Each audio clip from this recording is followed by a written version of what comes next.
We all know how destructive our Mother Nature is.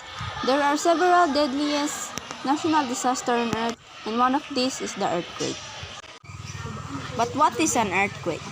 An earthquake is a shaking of Earth's surface that releases energy to Earth's lithosphere. But what will you do if you experience this event?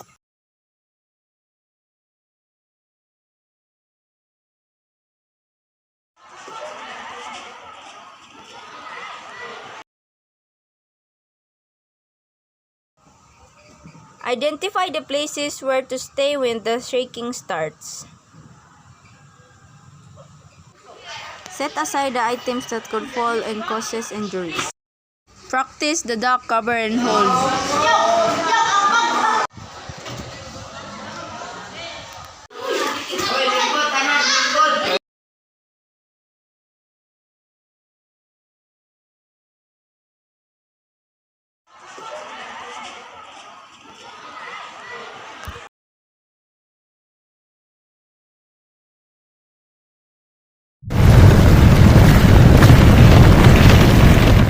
Stay, drop, cover, and hold. While the ground are shaking, find the hard nearby objects for protection and covering.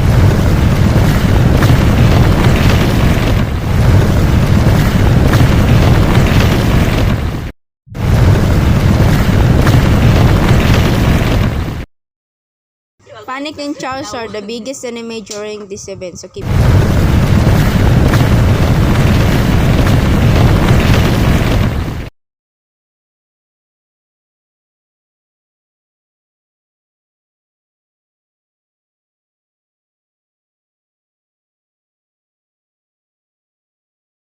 immediately and calmly leave the school buildings or rooms.